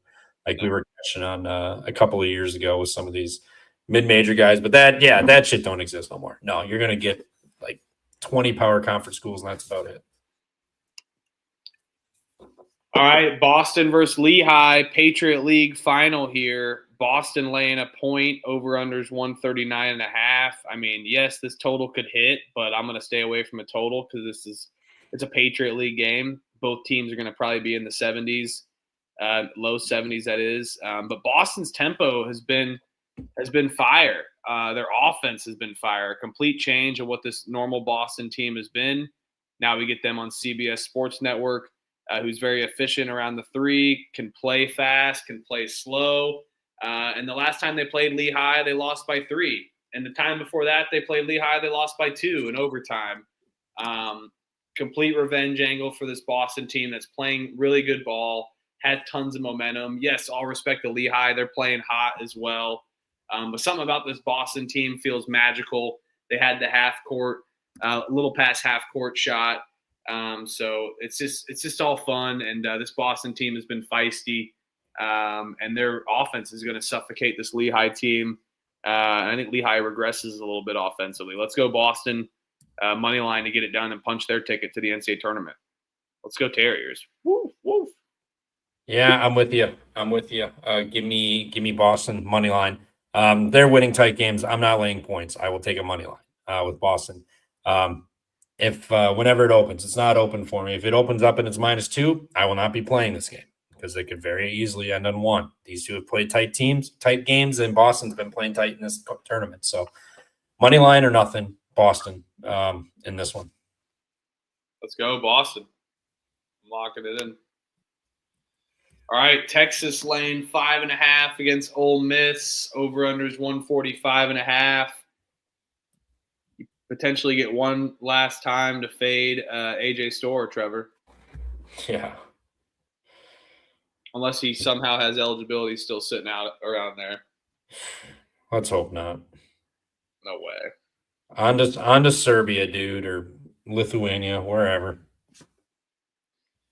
Low total, so Ole Miss definitely could try to slow this game down, just kind of how these teams do that are higher, that love it a little bit more defensively.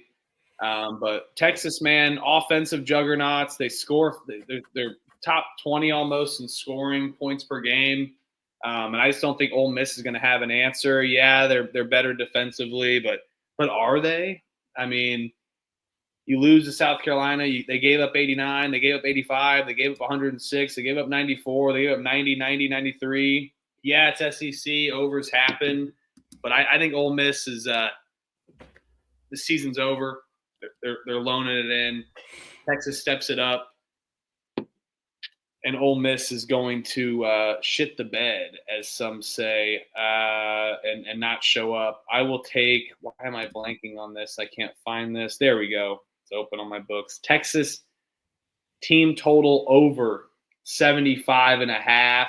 I'm sorry. They're going to score more than that, and it's probably it may come down to the foul game, but I also think Texas can roll here. But I trust their offense a little bit more, and like I mentioned with those scores, Ole Miss has given up tons of points, even with how they kind of like to play slow. So yeah, Texas team total over 75.5.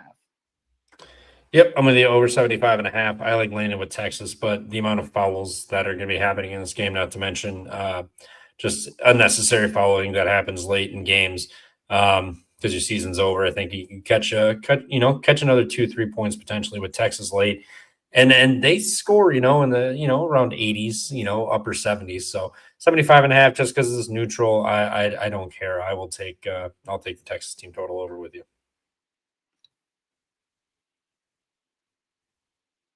All right.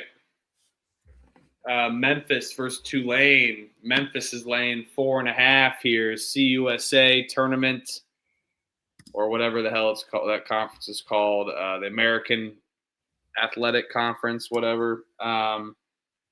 Tulane's pretty bad, but Memphis laying points and they're 13-18. I mean, what information do they have on it? They just played each other on Sunday, and it was 96-95 in a tough battle. Memphis gets it done, but Tulane's been feisty, man. Give me Tulane plus the points. Who the hell is Memphis to be laying points? I'm not falling for the soup. Give me Tulane plus the points. Yeah, they're not very good either, but I think they can muck this game around. Pretty good at shooting threes, so could have an advantage there against Memphis offensively. Memphis not the best. Allow a lot of open threes. I think Tulane can get this done. Give me Tulane plus the points against this phony-ass Memphis team. Let's go, Hasty. Phony Memphis team. Let's go. Yeah, I'm with you. Give me Tulane. Memphis just beat them on Sunday in an overtime game on the road, or at Tulane, excuse me. Beat them by 1 in overtime, and then you turn around and immediately get revenge against Memphis. Tulane, 4.5, money line. Lock it up. They're going to win this game tomorrow. Memphis is losing and not making the tournament. Well, yeah, they're 13-18. I'd hope not. Good God. Crown tournament. BYU versus West Virginia. BYU laying 5.5. They look good. DeBonsta, 40-plus points tonight. I called it. I said he's going to have a monster game. I did not expect 40. Good call there. Fucking shitty-ass. Poor Kansas State. They're terrible. West Virginia got a win against UCF on Friday. They've had some time off now. BYU just played a game yesterday. Like you said, you called it. Had a good win against Texas Tech on Saturday. Took a while for us to get that one. What are you doing here in this one? You got the call again maybe for this BYU team, and do you sense it? I mean, West Virginia, another team that's not completely out of it, just due to how the other bubble teams have performed here. March starts here, and this is basically a March game here. BYU went from potentially a 2 to 3 seed to a nothing seed. They'll make the tournament, but still a weak BYU season. Sucks about Richie Saunders in the end. You laying the 5.5 with this, or are you taking the defensive juggernauts of West Virginia? Yeah, this one is not in Morgantown, obviously, which sucks. But it doesn't suck. I like an over here. Call me crazy. Yes, we saw 100, almost 200 some points today in the BYU game, but you get West Virginia when they hit the road. Lost to Kansas State 63-65. Lost to Oklahoma State overtime 84-91. Without overtime, take away 21 points. What's that? Around a 150 mark. So still goes over. TCU 60-54. Beat UCF 74-67, 59-54, 88-53. On the road, their offense goes down. They play incredibly slow paces and drag you into the mud. BYU made 11 threes today, and then what's or nuts. Kansas State made 11 also, 9 or 11. But switch them around. There's a lot of threes, a lot of fouls, free throws in this game. I don't think that happens tomorrow. I think West Virginia mucks this down. I think BYU regresses shooting. I like an under 142.5 here. West Virginia plus 5.5 also. I don't know if they'll beat them, but I think they make it ugly enough to where they're going to be right there to win the game as long as they don't give it away late. So I like W plus the 5.5, but I like the under 142.5 more. I think it's going to be a mucky game. You took me all over. You took us all over the place on that one. Started with kind of like the over here. You talked that one out for sure. Did I say over? I did not mean to say over. My bad. Yeah. But I like West Virginia here plus the 5.5. Shout out my guy Moneyline Mac. Stayed with us. The vibes are high. He's going to be watching in Morgantown tomorrow. He's driving there right now. Absolute animal. They're going to get this one done. BYU, just like we said, just played lights out. I think this is going to be a rough game for West Virginia, or to see West Virginia, how they play defensively. So, yeah, I'm going to take them plus the 5.5. Let's go, John. Let's freaking go.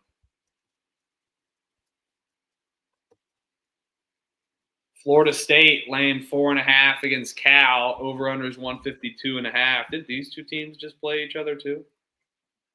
Let's find out, shall we? No, they did not. Yeah, they just played January 28th. Okay, not too far ago. And then what was the result of that, Trevor? 63-61 FSU win at home. This was their second East Coast trip. Yeah. I'm going to take Cal here plus the points, not just based off that alone that they lost last time out, but Cal's playing for something, man. And, I'm not saying Florida State isn't. Florida State stepped it up for sure after starting 1-6 in conference play, 0-5 at one point. They end in 10-8, so a great end of the season, while Cal just kind of has been up and down as well. But they looked horrible on the road against Wake Forest, probably assuming they stayed out here, kind of got their bearings straight. And what Cal was doing it sometimes, they have the talent to dominate. And I do like Mark Madsen. So I think this is just a little bit disrespectful. It's a little bit too much for how well Florida State's played as of recent, for how horrible they were. But Cal has also shown that they can be dominant, and they're better as dogs. I think that they can hang around here against this Florida State team that doesn't play any defense. Now we get Cal, who could even step it up more offensively. Let's go, Cal. Plus 4.5 against Florida State. Yeah. Why is Florida State laying 4.5 points here? Why? Ken Palm's got this at a 1-point game. Why'd they open it at like 4.5?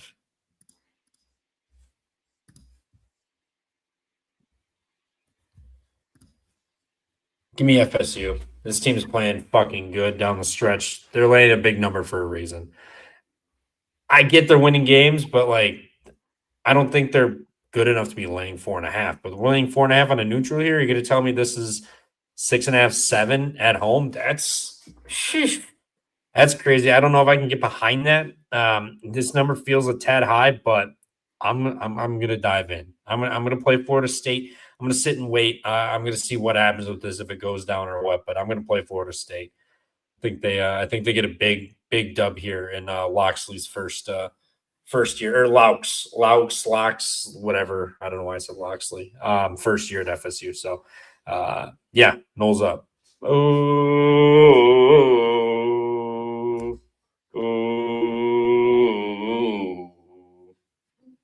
Give me the Liberals in Berkeley. And then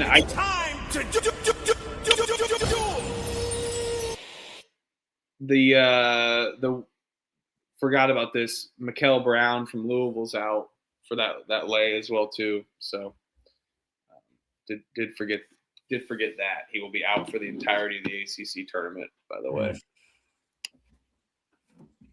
almost like Pat Kelsey's saying, "Oh well, we can't win the ACC tournament. Let's just wait till the NCAA tournament." Yeah, soft ass Pat Kelsey. Abilene Christian, Tarleton. Tarleton State's laying 2.5 against Abilene. I respect this game. Got a lot of respect for these two teams, but no bet for me.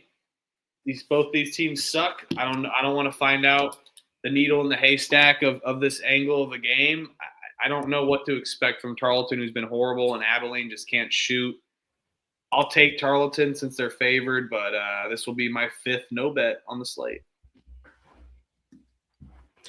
Yeah, nothing for me here, but give me Abilene plus the points. They've been making me some money. They've been playing good down the stretch. I'll take them with the 2.5 here, but no bet. No bet. All right, Jackson State versus Florida A&M. I don't see a line on this one. We have a lot. I do not see a line on this one. I see FAMU's probably favored. I got it. Yep, I got it. FAMU on the blue book. FAMU's laying 3.5. Jackson State over Jackson State over under 148.5. Disrespectful. Yep, completely disrespectful. Give me Jackson State against FAMU here. FAMU, yeah, they got Charlie Ward, mad respect, and they looked good. Winners of 5 of their last 6. They lost to Jackson State by 1, so they are capable and know how to hang with Jackson State. But Jackson State also 3 games in a row winning streak after starting 8-5, ending 10-8 in conference play. So kind of an up and down team for the most part. And lately they've been up. And something about it, we got to see some old basketball players in March Madness already that we know and love. That fits the bill for Jackson State. Charlie Ward too, I guess. So completely up in the air, but give me Mo Williams and Jackson State. They're going to be able to get this one done. This is just disrespectful, and I don't love FAMU laying points. I'd rather have them as a dog. Yeah, Jackson State plus 3.5 in money line. I don't know why my dumbass didn't bet him yesterday, but I'm sure as hell I'm going to be on them tomorrow. They're going to win this swag. Just going to keep rolling over this money after they win tomorrow too. I'm just going to keep it going because they're winning. This team is good. They got athletes. They got dudes. Bethune, no Doc Bradley for the last 2 months, obviously. So that really hinders them, I think, in crunch time and tournament play when you need to go get a bucket, need a guy to go win you a game. I think Jackson State's got the dudes. They're playing good ball. They have all the talent. Just didn't come together this year. But now they're ending the season hot. They're figuring it out. They're going to go on a run here. Give me Jackson State money line. And yeah, Deshaun Ruffin is out for Jackson State, so it is a little bit. He was out last game. Yeah, he's out. But at the same time, it's just Jackson State. These two teams, they'll figure it out. Next person up. Let's go. Colorado State's laying 6.5 against Fresno State. Over/unders 144.5. Fresno State, they were hot at one point, but of lately have been struggling. They're just a team that can't play a full 40 minutes of basketball here. I'll take Fresno State plus the 6.5, but this will be my 6th no bet of the day. Maybe probably my final no bet of the day. I just don't love this Colorado State team laying points. Offensively they're fun. And have randomly stepped up 3-8 in conference play to 11-8.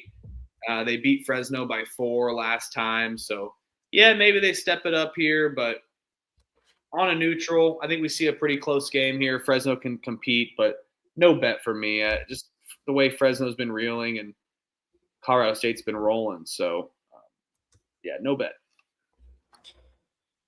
Yeah. Fresno – you mean Colorado State? I think this team's coming together. I think they're going. I honestly kind of was debating sprinkling them on to win the Mountain West. It was like 23-1. This Mountain West has been so unpredictable, completely unpredictable. The top Utah State's losing at home. San Diego State's losing. They're not winning games. They're everybody's losing. Boise State doesn't look good. It's a crapshoot. We don't know what's going on right now. So. I thought about taking some Colorado State future. I think they've got the offensive variance to make a run. Wyoming is tempting too if they can win tomorrow. they've got the pieces, but they just struggle on the road. If they can put it together for a run, I think they can make some noise. So give me Colorado State. I'll lay the 6.5. But my play may just be taking a little Colorado State future and sitting back and watching this one versus getting down in it. So Colorado State minus 6.5, but no bet. All right, Minnesota laying 4.5 against Rutgers. Over under is 135.5. This one is very interesting here. You got Minnesota laying points against a Rutgers team that we know under Steve Peichel is predominantly defensive oriented, but just this team sucks, especially on the physical nature of the ball. Last time they played, they dominated Rutgers, won by 19. So yeah, maybe there's a revenge angle here, but I don't think so. I think we saw Rutgers, today beat up on Penn State, and I don't think they're going to have an answer defensively again for this Minnesota team. That's pretty physical. I like Nico Medved. I think things can get done. He can get things done, especially has a bright future for Minnesota. But I'm going to go in a different way. I'm going to go Rutgers team total under 65.5. I think this game goes full game under as well, and Minnesota gets it done. But I think it's more so getting it done, just all sides defense in this game for the late Big Ten window here. Give me the under, but I'm going to go on Rutgers team total under 65.5. They step it down offensively after a good performance, beating Penn State by 12. Yeah, I actually kind of like Rutgers in this one. Minnesota laying 4.5. I know we love them as a dog. Like they show up at home and they catch some teams. They play tough. I mean, they do play tough, but they don't blow teams out when they win. They beat up Oregon, and then yes, they beat up Rutgers by 19. So that kind of defeats my case here. But that was the first game. That was at home, and now they're on the road where they haven't been as good. I just think this is going to be a defensive, just disgusting game. Under 135.5 for me for a total, but I like Rutgers plus 4.5 on the side. I think they're live to win it. Minnesota's been doing the same thing. They won a few games, but they played bottom feeders too. Rutgers got their ass beat by Minnesota in that first game. I don't think they're gonna forget that one. And then they're coming in winners of 2 of their last 3. They lost to Michigan State and they played them tough to a 4-point game. Granted, they were getting blown up, but they didn't quit and they damn near pulled it out and maybe even were close to forcing overtime. So they're playing good. Washington at home 7-point game, and then yes, Minnesota beat the piss out of them, but won the 2 prior. So outside of the one Minnesota blimp, the last 7 games have been good for Rutgers. Big improvement, tight games. I will take Rutgers 4.5 and money line. I'm not laying Minnesota 4.5 on the road, especially. So give me Rutgers plus 4.5 and money line. They're both on the road. It's a neutral.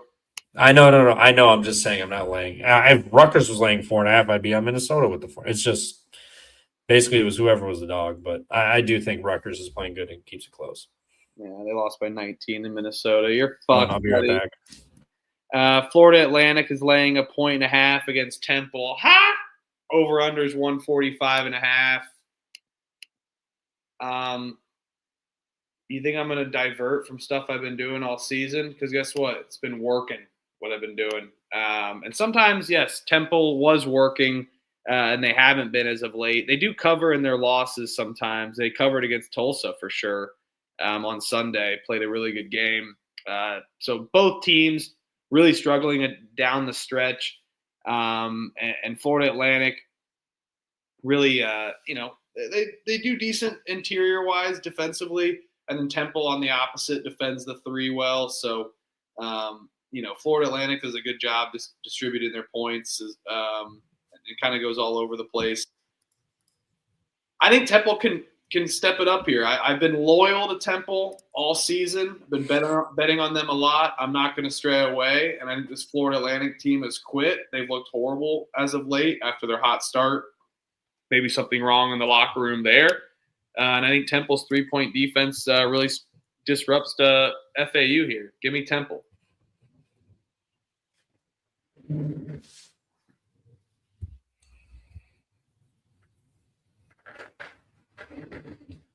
Owls.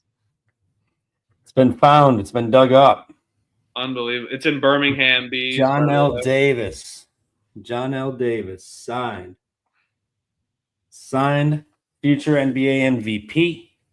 John L. Davis. Arkansas. But with that being said, I like Temple. Temple's lost 2 heartbreakers to FAU this year, home and on the road. They were both tight. FAU's coming in here, playing decent ball. Their two losses lately have been North Texas and Wichita, both on the road. It was a 1-point game, and then Wichita blew out FAU to end the year. But I think Temple has the defensive capability to disrupt things. This is a neutral court. FAU on the road does not play as good as they do at home. Temple gets their revenge. I will take Temple plus the 1.5 over FAU tomorrow. I love my FAU Owls, but it's tough when your first draw is a team that you beat twice and they were heartbreakers. Yeah. And Temple's been so goddamn bad. They've won 1 game in the last month and a half, and now it's just a 1-point spread with a team that's beaten them twice. I think it's fishy. I'm telling you. I was not expecting that. I know, especially when I pulled up the jersey. The Owls. One of the Owls are going to win. This is an unbiased show, people. No biases.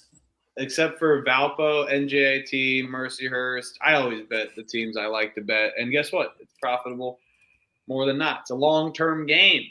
UC San Diego laying 5.5 against Cal Poly. Over-unders 158.5. Dude, I've been staying off of Cal Poly games. This will be my 7th no bet on the slate tomorrow. Their over-under is always capable of hitting the over that is with Cal Poly, but defensively, just some issues. I just think the styles of play here kind of clash with the different styles of pace. Cal Poly, UC San Diego, too much volatility here. I don't know who wins the tempo game. Probably a live bet angle, but I'll take the over. I just don't trust it with how UC San Diego's defense has stepped up in their tempo. So over, no bets. Yeah, over. I don't care if it's on a neutral, but it's just gonna be pace. Hello? Yep, I hear you. I got to get a fucking router for down here. I'm with you. Over. I like Cal Poly. They run. They play pace. They don't play much defense. San Diego's gonna be able to get buckets here.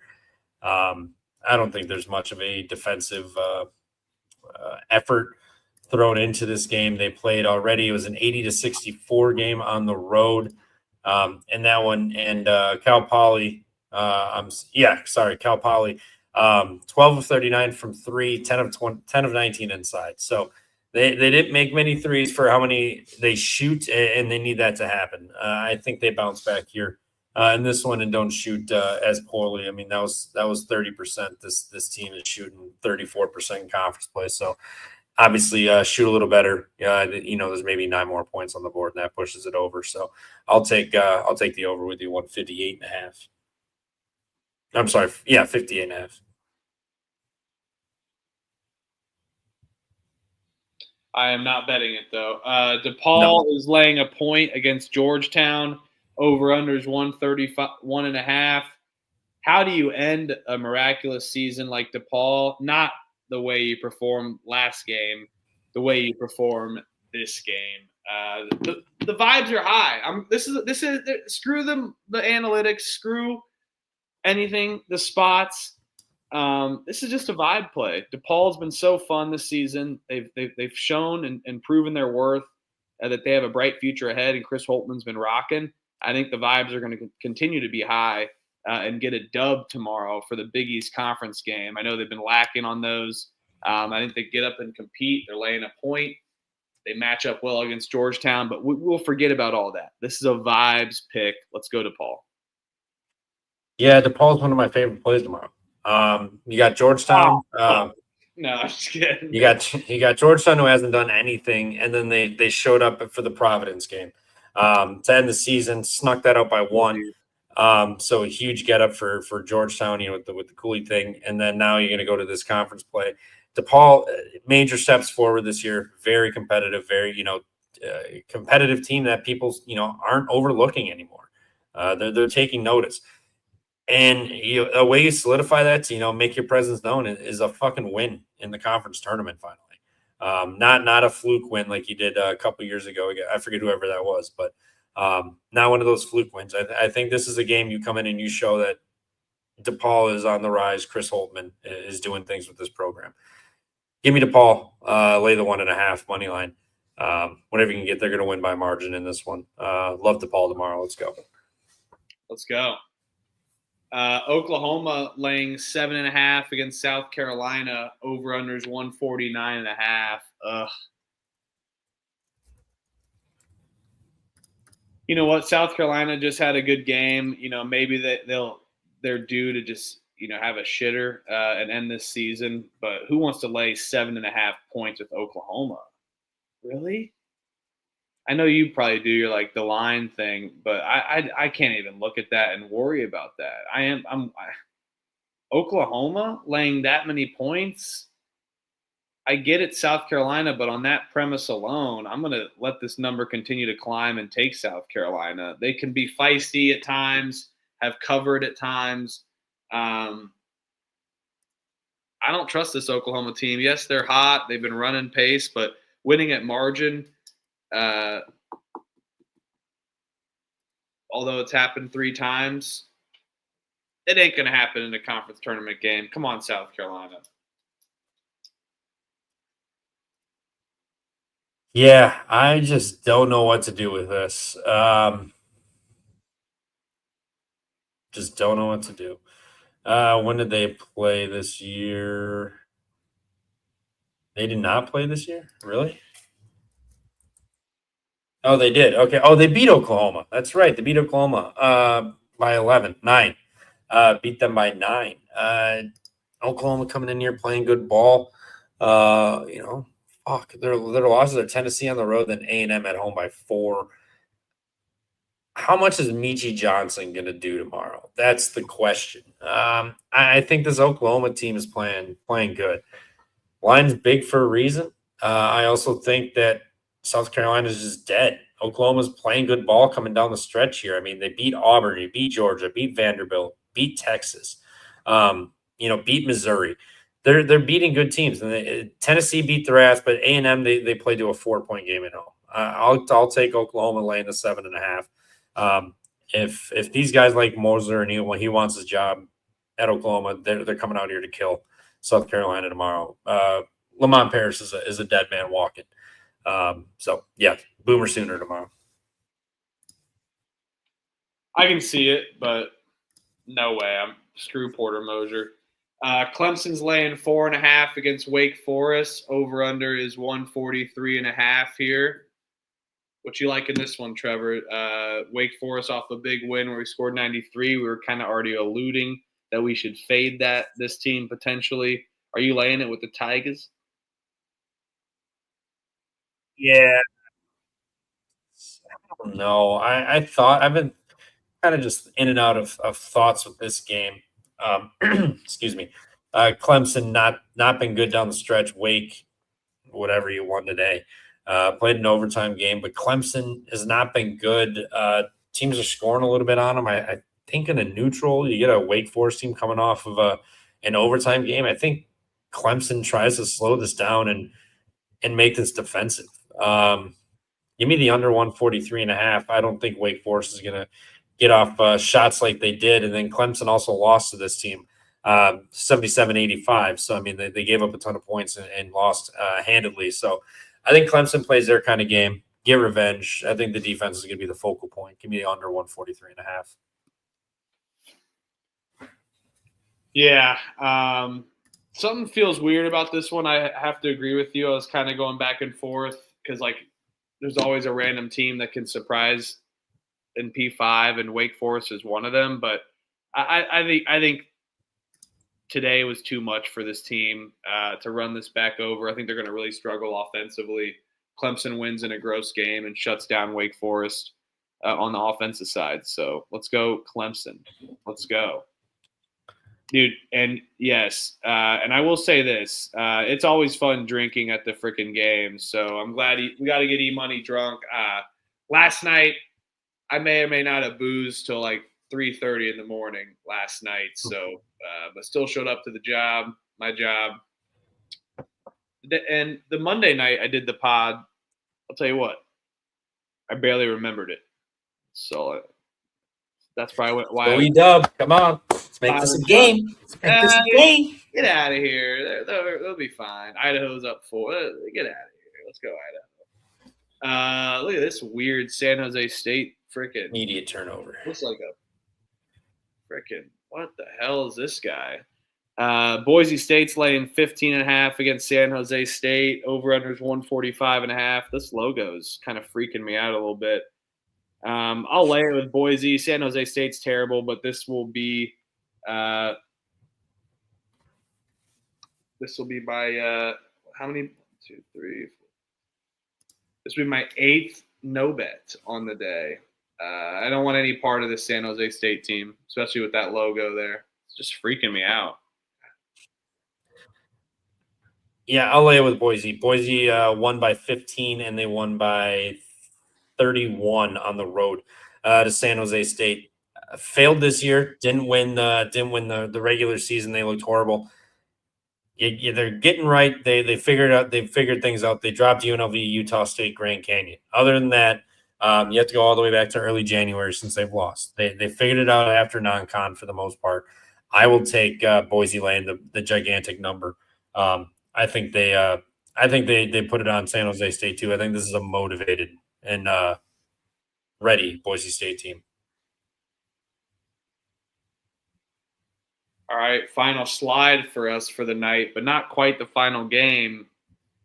UC Santa Barbara is laying 5.5 against UC Davis. Over/unders 141.5.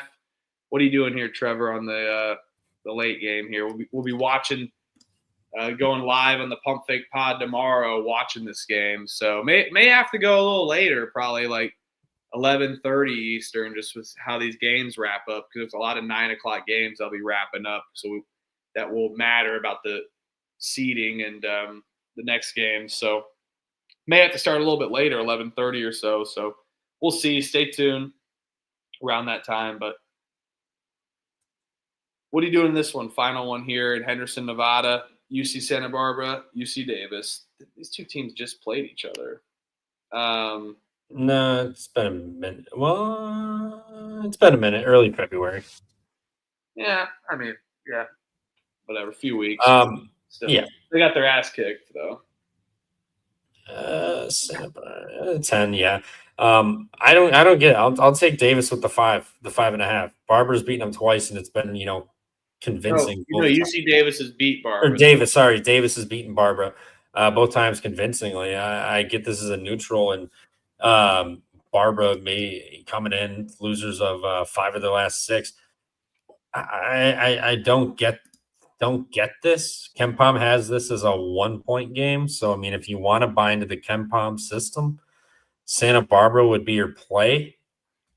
I'm going to take Davis with the 5.5. This feels like that Stonehill-Lemoyne game where Stonehill was catching 6 again after they beat them handily twice, and then they won outright handily again. I'm not going to overthink it. I'm going to take UC Davis, the better team, and they've had Santa Barbara's number this year. I'm going to battle you here just because in those 2 games that you're talking about, it was 93-86, and then also it was a 93-86 and 85-75. Now we're seeing a low total here.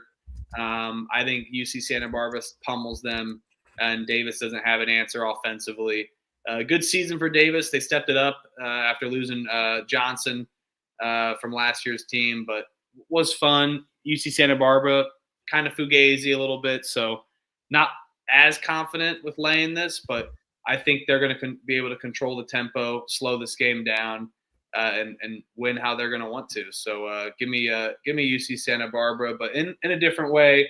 We're going to go UC Davis, team total under 68.5. They cleared this number twice easily in the last 2 games against Barbara, but they're not going to be able to. And I think the books realize it's going to be a low-scoring game as well. Yeah. I can see that. I just like Davis with the points more. So hopefully we both get home with this. This one. It's the last game. Got to bet it, right? Last game of the night, but not quite though, because we got other games to talk about. TCU's laying 4.5 against Oklahoma State. Over/unders 156.5. Get out of here. Give me Oklahoma State. They've already played on the digital court. TCU only knows how to play on their court. And I think Oklahoma State absolutely steps it up and gets some solid momentum late. And I just want to bet on Oklahoma State again because who doesn't, right? They've been fun this season. Bright future for Steve Lutz and co. So give me Oklahoma State plus the points. TCU's fake. Yeah. No, I'm with you. Oklahoma State plus the 4.5 in money line. I'm going to roll over the winnings from Oklahoma State today onto them tomorrow. TCU laying 4.5. What are we doing? This team is not that great. I know they've got some wins on the road, like they've caught some teams, but Oklahoma State has an offense. They'll give up points, but guess what? If their shots are falling, they're gonna outscore you through a 40-minute game, and their offense looked good today. I think they bounce back. What did they do last time they played Oklahoma State? TCU won in overtime on the road at Oklahoma State and then won by 3 at home. So now we're getting a 4.5 when both games were 3-point games. One went to overtime also. Oklahoma State's going to get this one done. They're at the bare minimum covering this 4.5 tomorrow. Let's go. Cowboys up. Let's do it. And then one more game here. Sam Houston State's laying 4.5 against New Mexico State. Over/under is 156.5. I'm going to lay it with Sam Houston here. New Mexico State has been fraudulent. They had a miraculous win. Have been solid defensively, but Sam Houston State's offense is going to be the X factor for this game, and New Mexico State's not going to have an answer, and they're gonna be shook by these Bearcats offense. So let's go Sam Houston State. I'll lay this one. Yeah, I'm with you. Don't have a strong conviction, but I'll lay with you. They've just been the better team throughout the year. I'll lay with them to inch closer towards that that auto bid. New Mexico State is hit or miss. They've been missed whenever I've bet on them. So I'll back the better team here with Sam Houston laying the points. All right. It feels a little weird, but I don't care. All righty. That is our show. We got Fire Ass Champ Week. Good little Wednesday tomorrow. 35 plus games. Enjoy it. Some of these teams go away. The beauty of March, seeing these teams play for their lives, playing hard. Yes, and it's just an amazing time of the year. So yes, March. Let's freaking go. Got the March merch, and feeling good. Feeling pumped up about this season. A little bittersweet as it comes to an end here in the final stretch, but that's life, man. It goes. We watch it, and it's always good to reminisce on the good stuff. And it's been a really good season, and it's been a good season also because of our good friends over there at Rhythm. So, Trevor, I know that you had a Rhythm play of the day that hit today, and Rhythm's been rocking. Play of the day, Oklahoma State money line comes through. They win against Colorado. You got another Rhythm play of the day here for March. I know Rhythm's got tons of plays because they pick every single game, spread, money line, and total. So yes, this isn't just a model spitting out a couple games. This is a model that's taking their model and picking every game with a confidence rating. So they love betting. They love picking games, chopping up the slate, and you can do that all on Rhythm through your phone or the computer by an easy click of the button. So, Trevor, were you able to click some buttons as well? How easy that was to find another play of the day winner? What you got, my man? Very easy to find another Rhythm play of the day. DePaul, minus the 1.5. We were talking about them. We liked them. You got Georgetown coming off of the Providence win, big one for Cooley and company. And prior to that, you have to go back to February 4th since they had gotten a win against a questionable Creighton team and Butler as well. They did beat DePaul the last time out, so a little bit of revenge. It is 1-1 this year, but DePaul, much better team. They've made bounds and strides in that program this year under Holtman. And these guys, and I think what they're going to do is come out ready to play tomorrow and get a big conference tournament win to solidify, the improvement of the year they had. So I like DePaul -1.5. Rhythm likes DePaul -1.5. Also, they've got 69.7 to 66.7 for this game, with DePaul being the victors. So Rhythm likes it. Their model, their data, their numbers all back it up. We like Rhythm, or I'm sorry, we do love Rhythm. We like DePaul given this spot, especially with Georgetown off of the big win for them. Let's go DePaul. Let's get a big win tomorrow, and let's shut the haters up. Let's get a big win. Let's go Blue Demons. Yeah, I love that, and I love DePaul as well, and Rhythm loves it, so it's even better. And like I was saying, I said it a second ago, I'm going to repeat myself. Rhythm picks every single game on the board. They're not just picking random games. They're picking every single game with a confidence rating, spread, money line, total. Yes, so go to Rhythms or go to Rhythm and to find all the plays that you want. And if you need to peruse the board, make sure you do that through Rhythm because it's an easy tool to use and at a click of the button.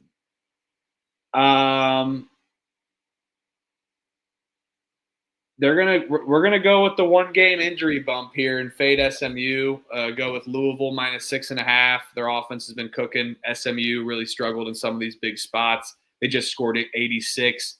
I think they have a regression offensively where they're not going to have an answer for Louisville running and gunning in their offense, and they're going to have a 1-game bump as well too, versus with the injury news with Mikel Brown. So let's go Louisville -6.5. Let's go. Ryan Conwell, masterclass. That is our show, everyone. It's great to be back. Trevor, fire day. Looks like we're battling here. 10 minutes to go. Idaho 51-46. 10:50 to go. So we'll be a fun game down to the wire here, and we'll be back tomorrow early. Our picks are always posted on the sheet. I'm gonna watch the end of this game. Probably pass out. Pretty tired after a long couple days. Having some fun. Last night was out pretty late. Today we're gonna hit the hay, get some nice sleep, and watch some ball tomorrow over some work. So here at home, I'm looking forward to it, and it's gonna be a good one. Champ week, hump day tomorrow. Hump week too. Let's go. Let's freaking do it. March 11th game picks go off, and we'll be back with basketball on in less than 12 hours from now, less than 11 hours from now.